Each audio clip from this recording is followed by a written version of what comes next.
Like if you're at the damn it stage, you're the perfect client for me. And that can be, damn it, I can't get my boss to listen to me. That can be, damn it, I can't believe that the competition has shown up the way that they have. It can be, damn it, I just can't make the numbers work the way that I want. If you've got damn it in your vocabulary, it's time for you and I to talk.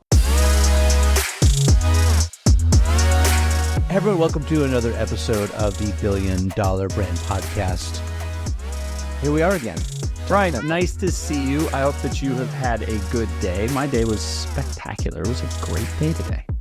Tell me more about your spectacular day. I love celebrating small victories. Yeah, so it was just one of those like presentation walk on water days, you know, and I think everybody has them where you just wake up and you know today's going to be a good day. The vibe is right and it flows throughout the day. And so it has been one of those like go buy a lottery ticket because you know it's going to hit kind of days.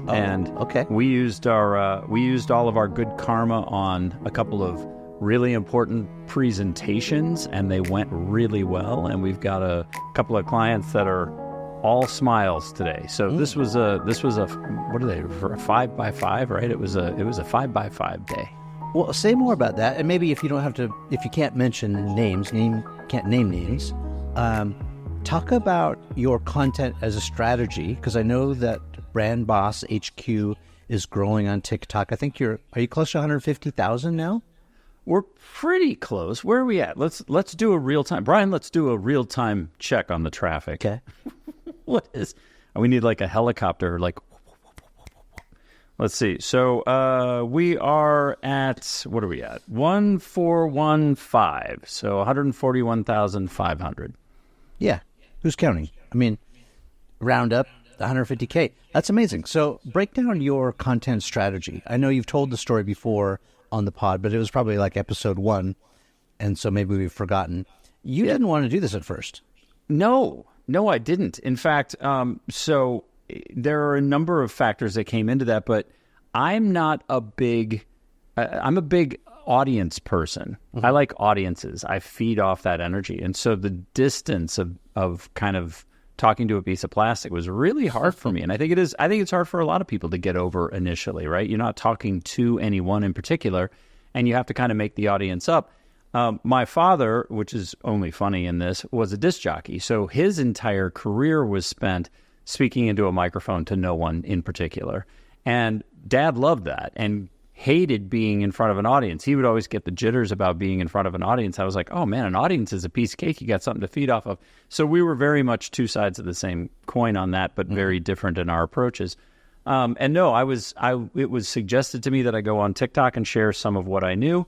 And the gentleman that got me to that place said, I think that people would respond well, and suggested that I do it. And it has turned out to be quite the surprise. So no, I had absolutely no expectations of that whatsoever. Mm-hmm. So give us a couple of pro tips. What has been the secret to your success? Yeah, a couple of things. Number one, social media is all about building. And this is funny for me to say because, as you know, and you've heard me say before, brands don't have relationships with their consumers, right? You don't call them when you've had a bad day. You don't share a cookie recipe, and you don't borrow a cup of sugar. So there's no real reciprocity in terms of that. But social media is the one place where that dynamic changes. And so, platforms like TikTok and Instagram in particular, and I suppose to a certain extent YouTube, although it's a little bit of a different relationship, these 1.5 to 2 minute segment sets, the secret sauce in all of that is that they get to know you. And I can't tell you how many people have called them and like, oh my gosh, it's you. Or, oh my gosh, I feel like I know you. Or, this kind of thing. And I think that's really where brands who have adopted a social media mindset of really winning is that they've figured out that this is about becoming familiar and trusted. That's the purpose of it. The second is teach and give it all away. Those are the two things, right? This is edutainment, and it is all about teaching and sharing what you know and making sure that people walk away from this. I heard it said recently in a couple of different places, what is the maximum value that you can be giving to your recipient? And that's how I think about every piece of it. I could easily go on for 10 minutes on a TikTok video. how can I break it down to one nugget that somebody can use in some way, shape, or form? And that's how I approach the content. I don't think about hooks and I don't think about calls to action. I think about what's one thing that I came across today that I realized that people don't know, that if they knew, it would be helpful to them in some way. Yeah. Who are you aiming at, by the way? So do you have a muse? Do you have someone in mind? Do you have several people in mind? How do you think about audience? And I think about audience in terms of psychographics. I want the person who is hungry for growth and is willing to do something different to get it. And the reason that willingness to do something different is so important is that there's such a knee-jerk reaction to do what everybody else is doing, and like that's the comfort zone. And the more you do that, the less unique you are. So breaking them out of that is really important. So I'm less concerned about the size. We work with groups that are just looking for their first round of funding, and we work with groups that are up to $500 million. And when I tell people that, they're like, wait, how does that work?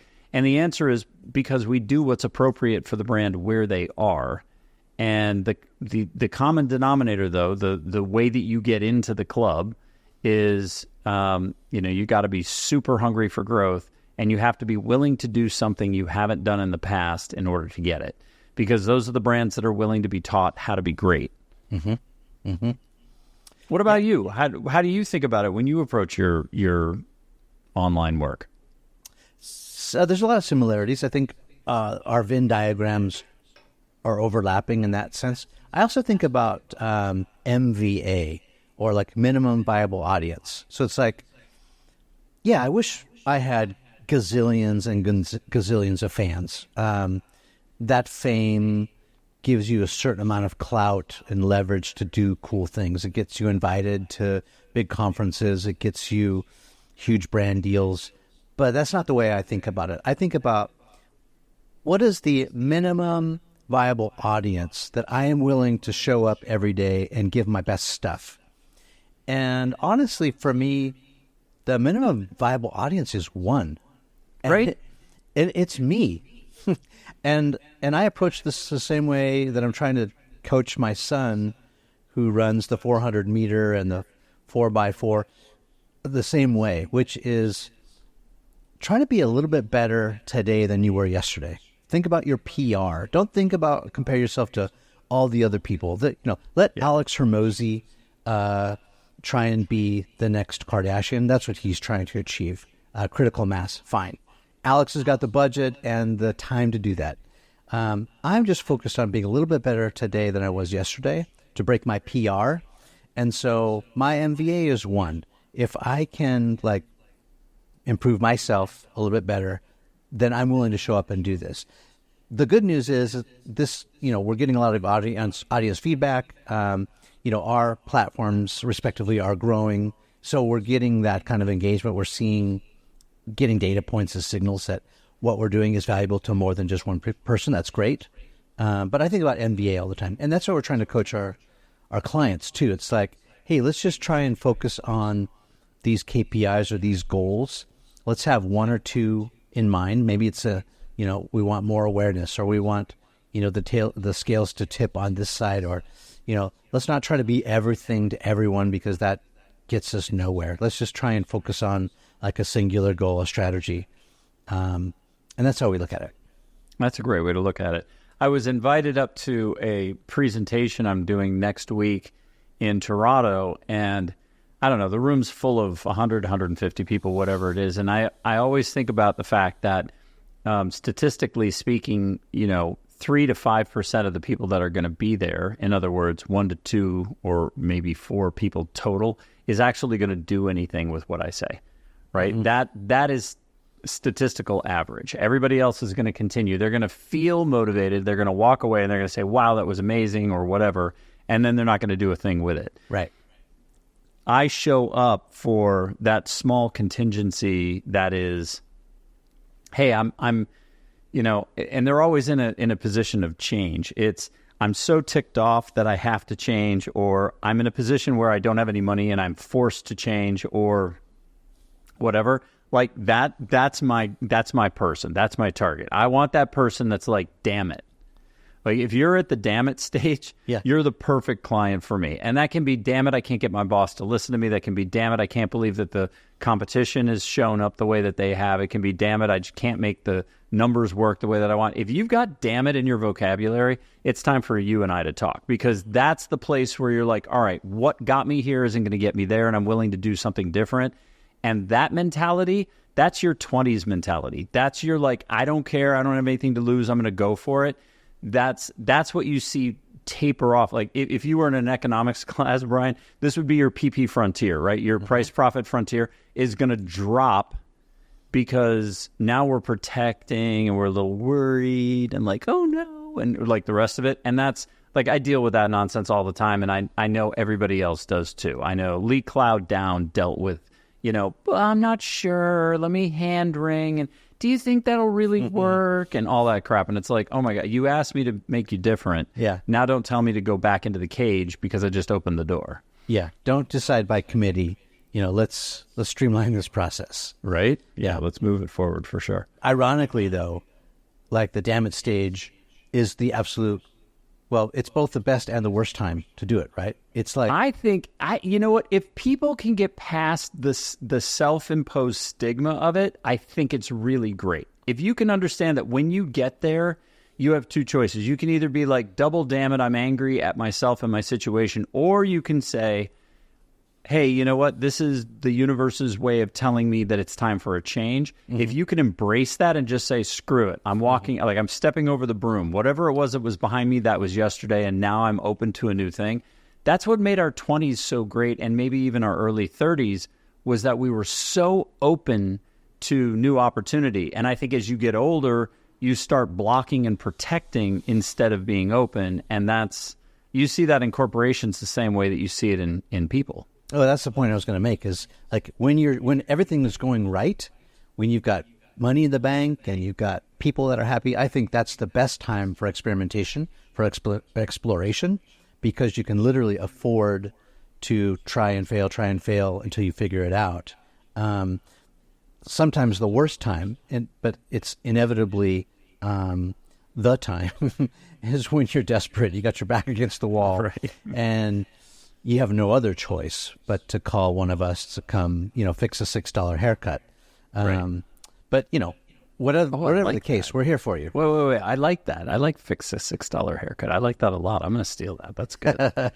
Fix a $6 haircut. I don't know. That's fabulous. Well, I have strategy a lot in my mind, if I could jump right into it, because what's going on? Seth Godin sent me his new book.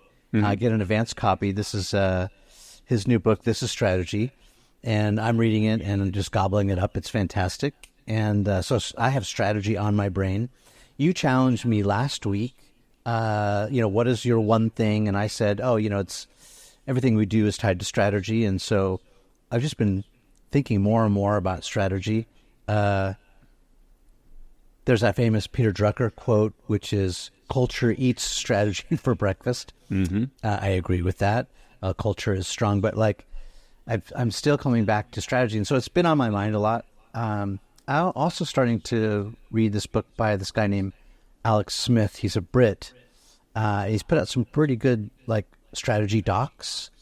And I'll include a link to it in the show notes. No, I follow Alex. Yeah, I know him well. You know what I'm talking about? He's a smart cookie. And he's got a lot of really good insight on how and why things work. And I think a lot of his shares are very insightful, if maybe not a little lofty in terms of, you got to kind of know the game in order to get something of it. I think some of it could be broken down a little more, but super, super insightful stuff, especially for those of us in the business. I mean, you read this and you're like, yes, or, hey, there's a new turn on something that we can take advantage of. I think he does a really good job of that. Yeah, but the problem, I think, with strategy is it can be kind of nebulous. It's like, well, what is strategy, and how does it work? And the lines begin to get blurred between what we're doing and why we're doing it. Can I walk you through kind of this document that? Yeah, by all means, please. That basically Alex created the template, and I'm starting to sort of customize it. But the outline of it is basically something like this: you want to start with the lofty, with the big, but it's basically you're explaining your strategy argument, and it's a breakdown of like explaining your market, your POV in the market, your plan, and your plan to win, or your plan to dominate in your case. You've got it broken down into 4 sections. You've got the status quo, which is here's how things are in the market. You've got like why this is terrible or why this is a problem. So like what's the problem that needs to be fixed or what's the thing that needs to be changed. Next, you've got, our belief, which is our breakthrough insight that's different. And then our solution. So like, what are we going to do to fix it and deliver massive value? Beneath that, you've got sort of the strategy statement, which is a short practical statement of the strategy in a nutshell. Below that, you've got the implications, a list of key things to execute on the strategy. Below that, you've got the flow, which is a suggested order and prioritization of actions. And so if you play this out in real time, like Alex put together this little Tesla strategy document, which I thought is pretty decent. I'll go through it kind of quickly so it doesn't get bogged down. But so going back to the top strategy argument, the status quo is, for Tesla, the current automotive market is dominated by gas-powered vehicles, contributing to the environmental damage and over-reliance on oil. That's the status quo. What's the problem? Dependence on fossil fuel leads to environmental harm, geopolitical instability, and economic volatility. Now, those are lofty statements, but that's just a framing.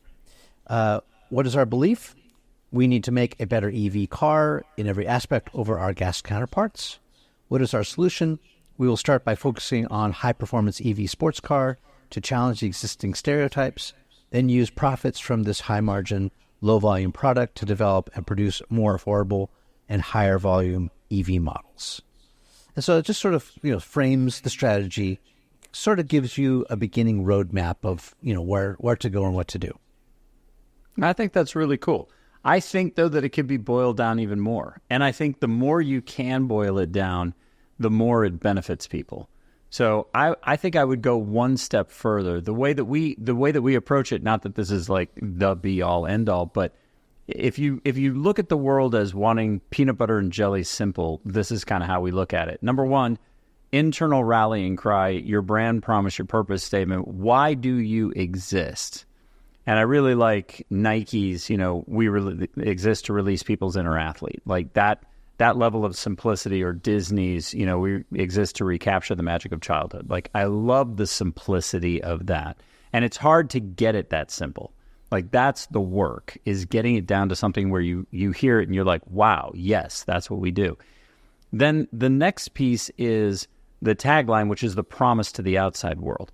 Right? So the promise to the inside world, and this is a big mistake I bet you've seen brands make. I see them do it all the time. They try to use one statement for both audiences, and it's not appropriate. What excites the internal team is not the same thing that excites the external team. So you've got to get them equally excited. So the tagline is the promise that they make to their target audience. So in Nike's case, just do it, or in Disney's case, the happiest place on earth. One of them is a directive, which I am wildly in favor of. You just do it. And the other is a big, hairy promise, the happiest place on earth. I mean, it's a massive promise, right? Yeah. And it's not like a nice time, right? Like, they could have said, we're a good time on a Saturday, right? But they didn't. They said, we're the happiest place on earth. And I think that that combination works well. The next piece that's super important that I think people miss, which is your problem statement just looked at a different way, is what's the enemy? What's the common enemy that both the internal and the external teams share together? If you can get to those three things, you've got 90%, 95% of what you need to guide and direct everybody in a way that's memorable and that allows people to be proactive. And those are really the things that I see businesses struggling to do, is how can I say my mission, my vision, my whatever, in such a way that I can get my team to actually proactively contribute to it. And if you can get it down to that simple, where it's like, hey, what we're against is, if we are Nike, we're against stasis, right? We're against not moving. We're against not fulfilling yourself. Like, however you want to articulate that, the enemy is not being your best self, right? That's it. So if that's the thing, then the enemy becomes the couch. The enemy becomes the TV remote control. The enemy becomes an extra beer at the end of the night. Like, the enemy becomes very clear. Mm-hmm. Same thing with Disney is an okay time, right? Like, oh, I went bowling. It was okay. I went to the park. It was okay. But when I went to Disney, it was freaking fantastic, man. And so the enemy being the identifier of what you're fighting against, if you have why do we exist, why should they come, and what's the enemy, if you've got those three things and it's a part of the company vocabulary, buddy, you've got 90% of your competition whipped at starting line. I love it. Yeah, that level of simplicity is what we strive for, because I think that's where it takes them. All right, so I got a question for you. Okay. Brian, did you happen to see the new Kit Kat logo remake? I caught a little glimpse of it, but not very much. Enlighten me. Okay, so Sterling Agency, which is, the big bad Sterling Agency, and they do good work. They do really, really good work, so I hate to bag on them. And so I'm not bagging on them. They did the job that was asked. But if you take a look at the Kit Kat logo, this is so indicative of where we are right now as a marketing branding society.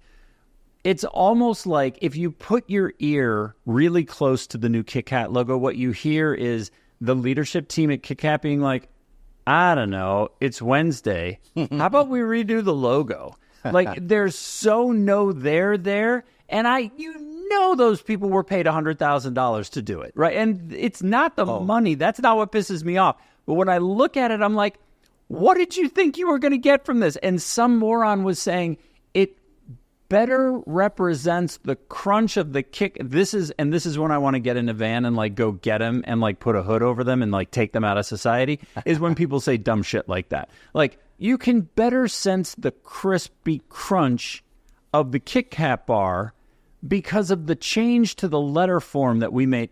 Bullshit. No, you can't. And there's not enough of a difference here to like, the average person would walk right by these two logos and never see a difference in the world. So the top brass over at Kit Kat must have been bored out of their skulls. Like, I don't know, Tommy, what do you want to do? I don't know, Jerry, what do you want to do? Like, what was the catalyst for this? What did they hope that they were going to get? Yeah. I have no idea. I mean, it's, I know you're asking rhetorically, but I'm just recalling my client days when I was at the studios. We had this kind of repackage, refresh, repromote thing built into our P&L. So we knew... What was it, like an every 3 to 5 that you just did a refresh? Something like that. And it just had to do with just knowing, because, at the studios, it was a CPG style model. Back in that day, it was movies, video on demand, and movies for sale at retail, grocery, drug, Blockbuster. And we're talking about DVD movies that you'd find, buy on the shelf for a premium, or you'd sift through a bargain bin. And we just knew that the sell-in process to get it in the retail would require a new story. So the sales team needed a new story, and so maybe a repackage was that excuse. We just built it in. So, yeah, maybe they did get bored, but also maybe it's just part of it. Like, okay. If they're going to do it, I wish they would do it. I think Snickers, and I know I've talked about Snickers before, but I think Snickers did it the right way. Snickers didn't change the logo.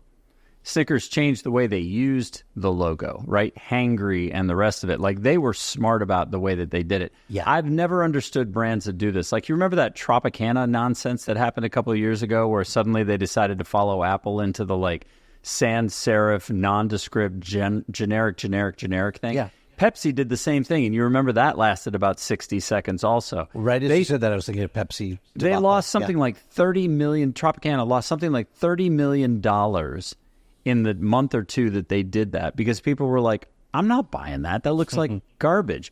And I can't understand where some of these things come. But Pepsi is one of my favorites in terms of, poor Pepsi, man.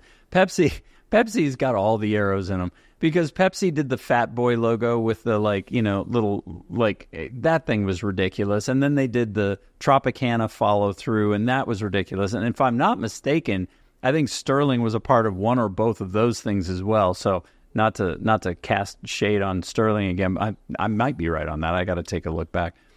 Let me put you on the spot. Maybe you don't have an answer, but can you think of a logo redesign that's been positive?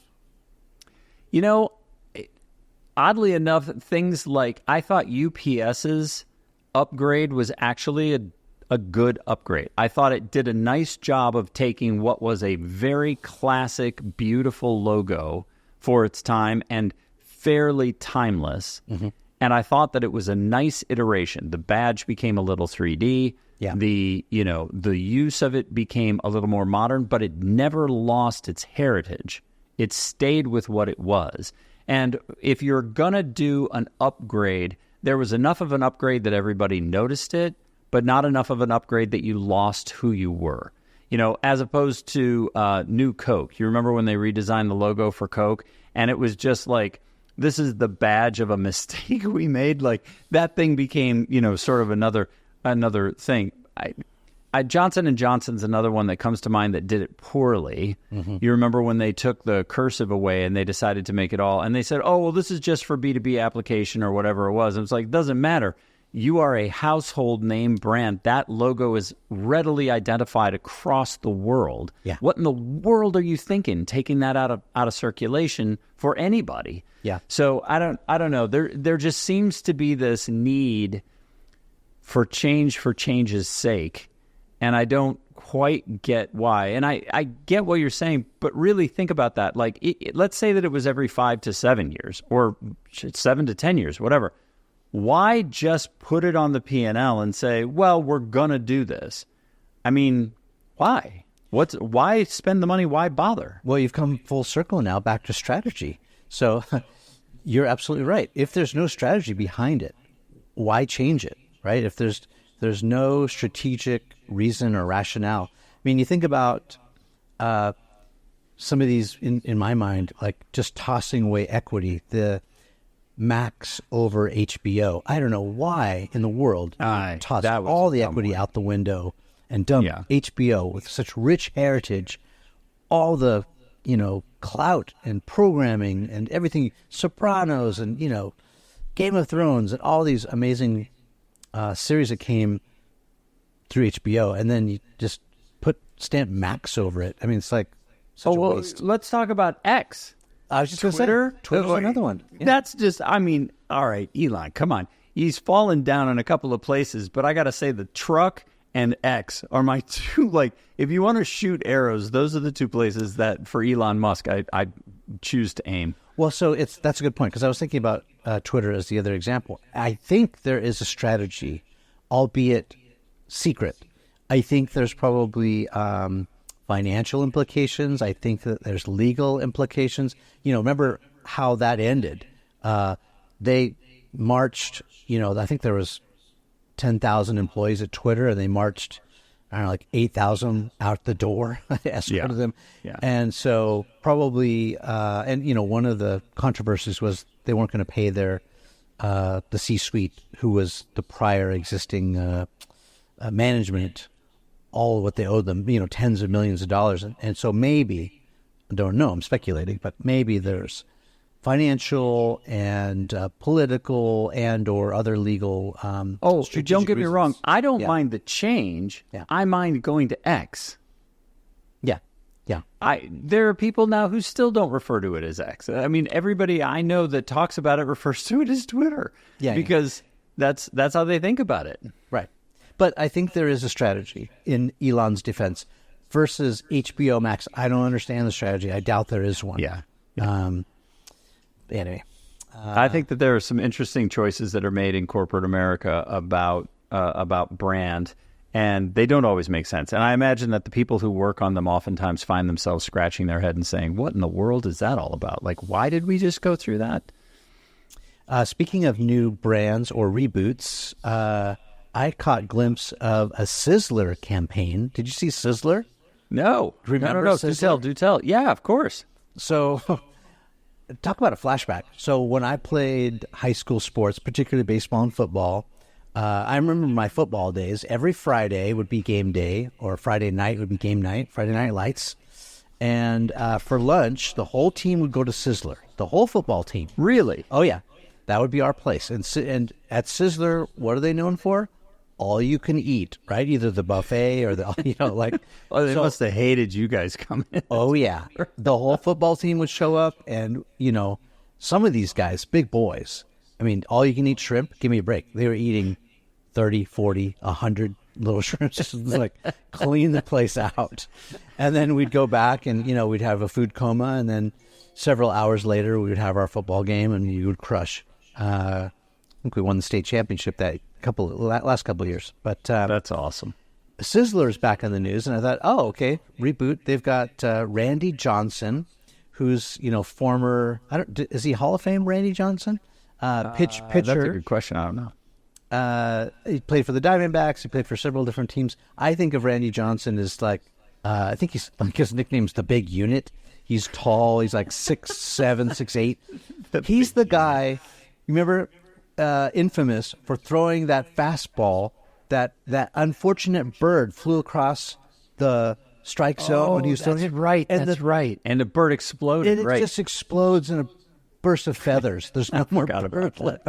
That's him. Anyway, he's back as the spokes guy for Sizzler, and he's the bit is that he's come out of retirement to coach what looks like the Bad News Bears of little league teams, and it's just they're teasing it right now. So I thought, oh, okay, Sizzler's making a run again. Someone's. You know what? Sizzler's in the same doghouse in my estimation as like Pizza Hut, right? Like a company that used to be a thing. Well, I think iHOP too. Yeah. Oh yeah, and iHOP. Do you remember when iHOP did the thing where they changed their name and everybody was confused and nobody knew what the hell was going on? That they said they were doing burgers. Yeah, and they're like, oh, it's just a bit. It's bad idea. It did not. That was one of those comedy bits where it was booed off stage and was never invited back. Yeah. But anyway, Sizzler's back in the news. I thought, oh, that's interesting. I wonder how they're going to reboot that franchise because, I mean, it's a lot like Denny's, right? Like it's a value proposition. You go there, get cheap food, lots of it. Not necessarily that. You know what's interesting? I used to work on Denny's. Denny's big thing was they owned breakfast. Denny's was the $1.99 Are you out of your mind? That was their big thing. Grand Slam breakfast, yeah. They really, they kind of got away from that. And I'm curious, I was no longer a part of the brand team when that change was made. And I actually know somebody that was. I had to call Joe and find out what the deal was. But they made a decided difference to begin opening up to other day parts. And I personally think they kind of lost something there. Like, Waffle House owns midnight, right? They're your after the bar stopover, or if you're a working guy breakfast thing, right? Like that's kind of their window is from somewhere around 1 a.m. to like 8 a.m. That seems to be their big thing. And IHOP was sort of the more legitimate, Denny's, was the more legitimate breakfast thing. Like we're the 6 a.m. to 9 a.m. kind of window. I don't know. I'd be curious. I know at one time, a boatload of their revenue, a high percentage of their revenue came in through that day part, that morning part. I wonder if it was just a competition thing. I would guess that Duncan and Starbucks took over those slots, basically pushed the breakfast out and people are getting a coffee and a donut or a coffee and a little biscuit or whatever. They've got those egg bites you can get at Starbucks, that's interesting. I read recently that the take on Starbucks lately is that it's become just another fast food restaurant. And as the nickel comes in, the whole idea here is can he turn the brand around to create something that feels more like it was? And I was doing a recording session yesterday, and we were talking about this a little bit, and I was wondering out loud whether or not that was a result in part of COVID. When before COVID, people went and sat in the chairs and they did their work there and all the rest of it. And when COVID hit, all of a sudden everything became, cellophane wrapped and you couldn't be at the at the store any longer, and so forth and so on. And it kind of did. It sort of took on almost like a counter kiosk-y kind of, like it lost its humanity. It lost its human touch. And I wonder if that's actually a play after COVID, that people just didn't come back the same way. Because if you remember, Starbucks was one of the big holdouts, at least in North Carolina. You couldn't go back and sit down at a Starbucks for a long time. Mm-hmm. Like, other people were back at work and things were going on, and they still had the little table tents out that were like, you can't sit here. I wonder how much that 2-year hiatus really like crushed them. I think you're right. I think full stop. I think you're right. Also, it makes me think, remember our discussion on Disneyland, how Disneyland has sort of lost a little bit of their mojo because they've let the level of service or the level of cleanliness sort of slip a little bit. Now, maybe that is, a management decision, as things have been shaken up a little bit management-wise. But remember, my friend who was this adult Disney lover, I'm not one of them, but he was commenting to me. He goes, when you arrive at the park at first, the water fountains were perfectly buffed and polished, and you could see your reflection in them. Now they're full of fingerprints when you get to the park first thing. That's the first thing he noticed, yeah. So he goes, that's how I know that Disney's sort of slipping on their promise that, it's this high-level experience. And he could see that across the park, that it's a little dirtier, a little less awesome. And so I think you're absolutely right with the Starbucks thing. And maybe these big brands, whether it's Disney or Starbucks, have lost a little bit of their mojo because, I don't know, maybe it's harder to keep up after COVID. I think WeWork is having the same problem. So when you couldn't go back to WeWork and work, and I'm a WeWork partner. I love WeWork, but when COVID was around, you couldn't go there and work because it was just shut down. Basically, we got used to, all right, well, we can do this at home. And maybe that's what's happening at Starbucks and Duncan and Denny's too. It's like, I've just learned to live without it. And so maybe it's just one of those things that's out of the picture, out of sight, out of mind. Who knows? Who knows? Hey, I got a question for you. What do you think about the Disney Snow White fiasco? You mean the same fiasco that started with like Little Mermaid or some of these other, even like with what I remember, Aladdin, where Aladdin is this story told in the Middle East and they would cast a white kid. Are you talking about that? Well, a little less about that. If you take a look, there's been a really interesting backlash against Snow White. Almost 900,000 dislikes to the movie trailer. And a lot of it was because the lead, the woman that played Snow White, was bashing on the story during her interviews. Right. But worse still, they decided to change the dwarves to quote-unquote magical creatures. And when people saw the actual people, they were like, where are the dwarves? And so they changed them all to CGI characters. Right. And then on top of that, though, they went a step further with the gender stereotyping. In the original, Snow White goes in and is like, oh, this must be a home for, like, orphan children, and nobody has cleaned up or taken care of them. And she, out of the genuine goodness of her heart, starts to clean the house and, like, prepare things and get stuff ready. And in this one, she waits until the dwarves come home and then hands them cleaning implements and dances around the room while they do all the cleaning work. Right. And it's like, wait a second, where are we going with changing this thing? Yeah. And yet at the same time, while they're in the midst of clearly trying to make a huge statement with that, she's still wearing the original dress, which makes no sense whatsoever. Yeah. It's like, if you're going to change it, change it. And if you're not going to change it, don't change it. Yeah. I mean, you're addressing the woke agenda. And I'm not a fan of changing fairy tales or, the world, specifically the United States. We have kind of a terrible past of treating the original inhabitants of this country really badly.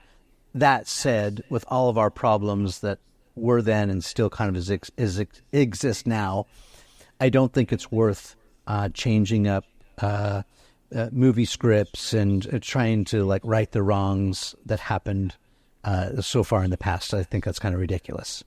I think they have taken so much of a black eye in terms of that ideology where it comes to, I mean, this is clearly a fantasy story. It's been a fantasy story. It's a known fantasy story. Yeah. Like, why try to turn this into an agenda piece? This becomes more manipulation, I think, than it does entertainment. Yeah. And that's the line when it steps over that it loses me is, I was with you if you wanted to do something that was somehow going to make it a little more modern. Like I would have been with you there. Okay, great. But when you change her personality, from giving and whatever to sort of elitist almost. Yeah. It seems like the pendulum swung too far. I don't know. That's kind of my take on it. I agree. And, both of us have daughters. We're both girl dads and boy dads. We're capable of having a sufficient amount of empathy and as parents teaching our kids about empowerment, especially female empowerment, and being strong and standing up for yourself and being a badass, regardless of your gender. I don't think it belongs in a Snow White movie. To me, it's kind of ridiculous. Well, that's it, Brian. You're not getting a job at Disney anytime soon. Not if they continue down this path. But, I think the pendulum's swinging back, right? There's, whether it's the Bud Light thing or, probably pretty good intentions, really bad execution. I think there's places for this sort of revolt, and I don't think Snow White is the place to do it. There's other ways to teach our children about correct principles and important values and in standing up for themselves and for other people who are maybe marginalized, but again, Snow White's probably not the place to do it. I would have to agree with you. Yeah. All right, totally and completely changing tack. I've been asked this question lately a lot, and I don't know why it seems to have come into vogue again, but it is. Brian, do you have a go-to marketing, branding, advertising book that you recommend to people? For some reason, this has just been lighting up on TikTok where everybody is asking me, hey, Bill, do you have a book that I should go read to get involved with it? I have a go-to. Do you have a go-to? I have several. You can kind of see behind me here if I move out to the side. Like this is a part of my repertoire. For marketing, I'm biased. Seth Godin has been my mentor for a decade. He's become a good friend, a confidant, and someone I can ask questions to. Seth wrote a book called This Is Marketing. It's, sort of the quintessential, at least marketing 101 book in my mind. How about you? Yeah. So for me, the go-to book is always Sinek's Start With Why. And the reason that I use that one is because I feel like from a fundamental standpoint, Simon did a really good job of codifying what we all know to be true about the way that the argument is structured. This idea that, hey, not to steal Aristotle, Socrates, or Peter Drucker's line, but people choose emotionally and justify logically. Yeah. So, I mean, if you don't get that fundamental, if you don't have that piece of it in place, then you can't move on. You can't progress to the rest of it because it won't make any sense to you. So I kind of feel like that winds up being the primer for all of this is to say, hey, listen, you have to understand that you're irrelevant, right? And if you can't get past that construct, if you can't get past the fact that nobody cares about your blender with 3 speeds versus their blender with 2 speeds, if you can't get past that ideology, then you can't really market because you don't understand what you're doing, and you're going to do things like, not to bang on poor Skechers, but Skechers did a slip-on, no-lace shoe thing not long ago, and it was just like the dumbest ad I ever saw. I think it was Martha Stewart that was standing there like crossing her arms, not even touching her shoes. I mean, it just made no sense at all. And I think that's what people do is they're like, well, here's a picture of a celebrity, and here's our shoe, and there's some bullet points about what it does, and don't you see how great it is? And it's like, no, because every one of your competitors is doing dumb stuff just like that. Why? Like, show the pain. There was an ad a number of years ago. If you ever take like your iPhone, hold it up at your neck and take a picture of your feet, you get this really great, like, this lens distorted, sort of like your feet are far, far away kind of thing. And somebody did an ad, and I wish I could find it. This was just before the internet really started catching, like, all of that weird ephemera. So it's not something that I could find easily. But there was this great picture about back pain medicine. And it was like, your tie was on the ground. And it looked like it was so far away. Because for people with back pain, bending over was really difficult. And they missed out on the opportunity to do all of that. They were just like, well, here's Martha, and if it wasn't Martha, it was whoever. Here's some recognizable character standing and smiling and leaning up against a doorpost wearing our shoes. I'm like, this doesn't show me the pain. It doesn't explain to me why it is. It doesn't show me what it feels like. And it doesn't say anything of that. And then it's got a bunch of bullet points that are like neoprene sides and, Velcro grip. And I'm like, what has that got to do with why somebody would want to have a slide-on shoe? Well, even worse, I love Martha Stewart, by the way. I think she's the OG, and I think she's 80-something years old and looks maybe, 50-something, maybe 60-something, but she looks remarkable. That said, if you have Martha and she's in your Skechers and she's implying that she's not bending over, I think, these are the shoes that you wear when you're too old and you can't bend over to tie your shoes anymore. So right? It's sending the wrong message, right? Yeah. Speaking of shoes, I found this brand Tracksmith. Tracksmith. All take right, a look at their site. Let's do like a little site evaluation here for a second. And they sent me tracksmith.com, correct? Tracksmith.com. Yep.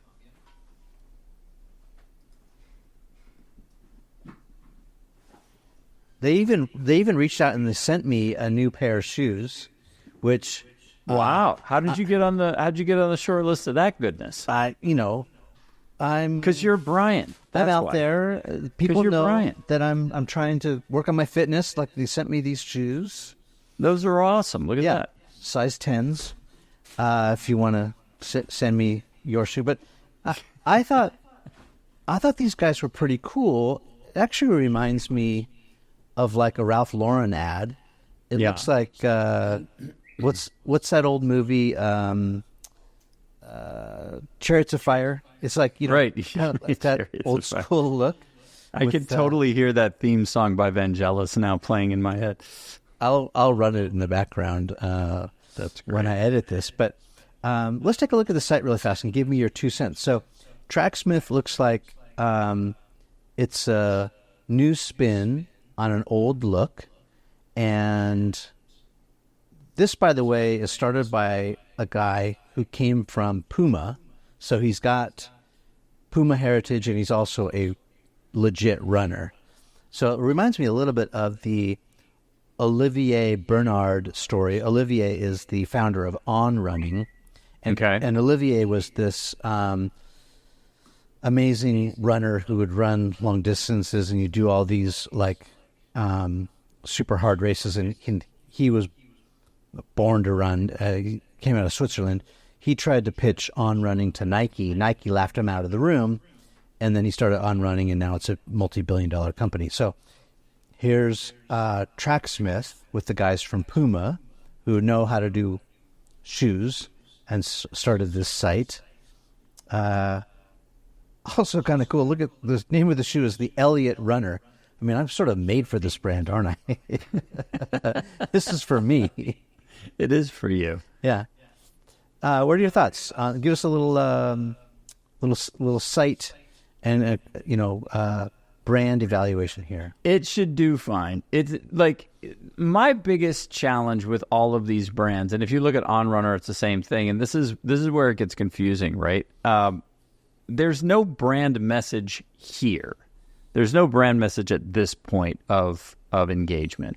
And the same thing with Tracksmith. Like, okay, first thing that happens when you go to the Tracksmith site, and in fact, even when you scroll back up to the top, is you get a page takeover that immediately discounts the product, right? So already the first thing we're telling consumers is, hey, don't buy our product at full price. That's the first thing that we're telling consumers is don't pay full price for our product. Let's take $15 off just to get you here.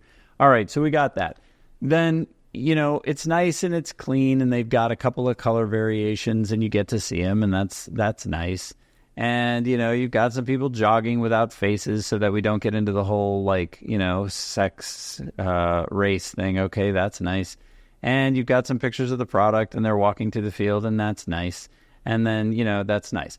And if you go to On Shoes or whatever it is, what is this, on.com, you see basically the same thing.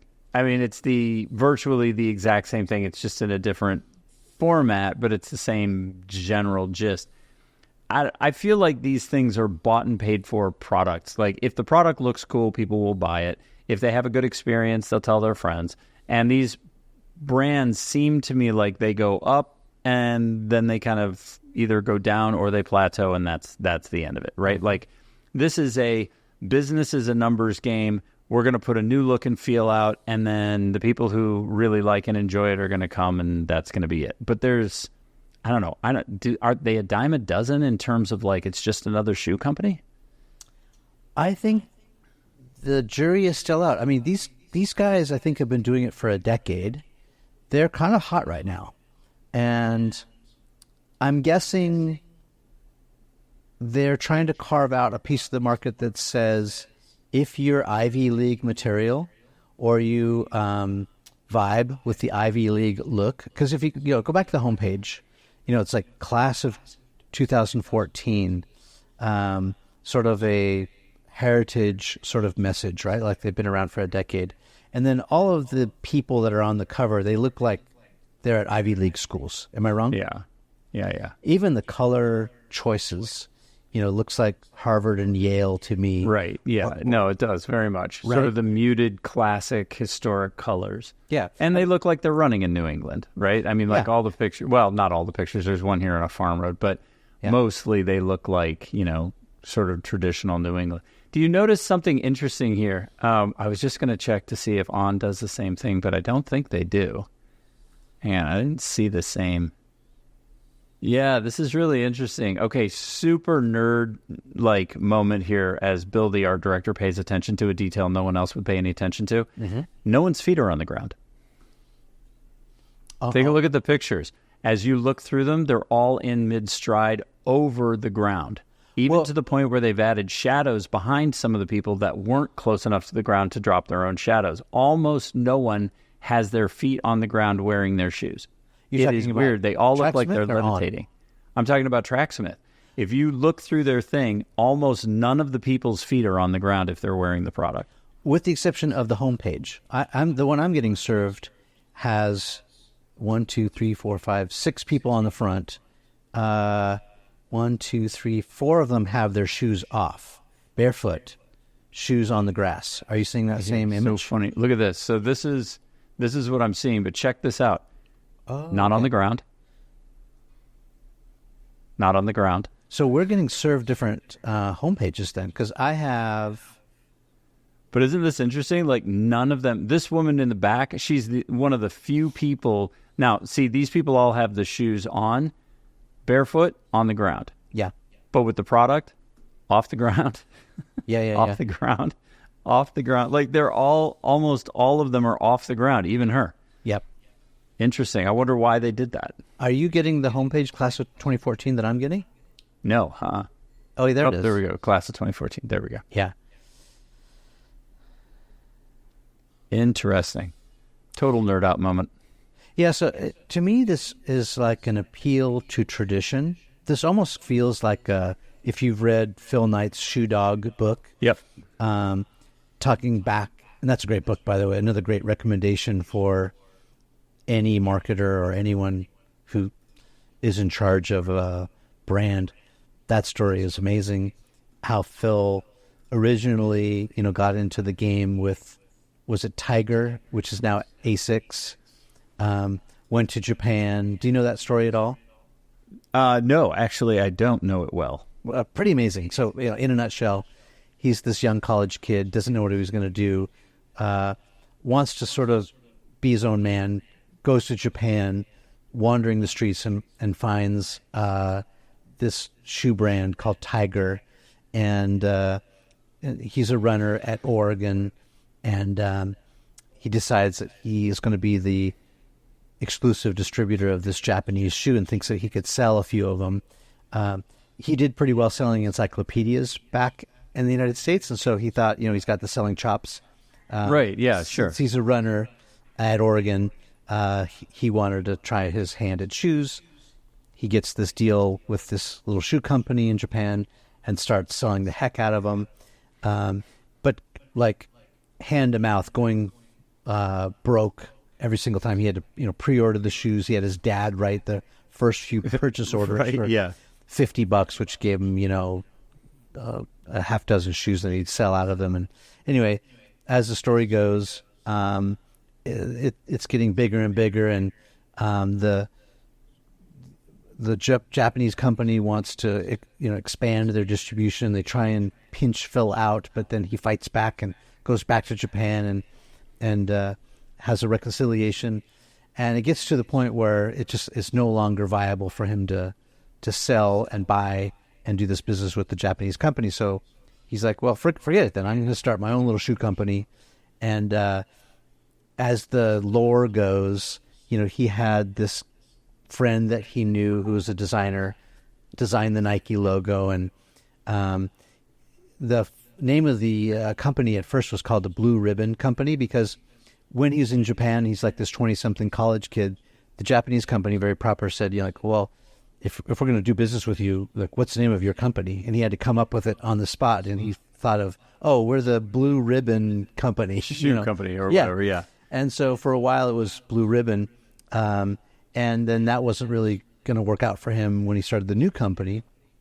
And especially because it would not fit on the back of the shoe, because he wanted to sort of embroider or, print the name on the back of the shoe. And so they went through this naming convention, and they had several different names. And he took a trip to Greece and was super inspired by the Pantheon and this smaller temple, which was called the Temple of Nike, the goddess of victory. And so he had that sort of Nike name in the back of his mind as one of the names, but he still wasn't really sure of it. And so when it came down to it, they were manufacturing, and they had to come up with, what is the name that we're going to print on the back of the shoe? And so they had 2 or 3, I think Falcon was one of the name options, and Nike was another name. And so at the final hour when he had to decide, he's like, all right, well, it's going to be Nike. But he never really loved that name. He wasn't even sure if it was going to stick, but he had no other choice but to pull the trigger, because the shoes were literally being manufactured. He had to put something on the back of the shoe, so it ended up being Nike. And so the same thing happened with the logo too. This designer friend, I think they paid her $30 to design the Nike swoosh. And, yeah, my favorite is I'm not really a fan of it, but I'm up against that deadline. Yeah, it was both for the Nike name and for the logo. He thought, well, I don't really love it, but maybe it'll grow on us. And that was their stance with the name of the company and the logo. And of course, now the rest is history, where it's like the most recognized, brand in athletics or logo in athletics, where it could just stand alone. It's sort of ironic the way it turned out, but that was the way it started. It's an amazing place to bring this pod to a close on the fiasco that was the Nike name and logo decision that turned into a $46 billion success story. Well, to put a cap on it and to bring can this little clever rabbit for Tracksmith, can they make a name for themselves? I mean, actually, I kind of like the rabbit. I think it's clever. It reminds me of like the iHOP. Slazenger, isn't it? Isn't it Slazenger that has like the Jaguar or something on it? It's kind of in the same. Yeah. It's a little quick hair. Tortoise in the hair. But anyway, that's the pod, I guess. And on that, we come to a mighty close. Yeah.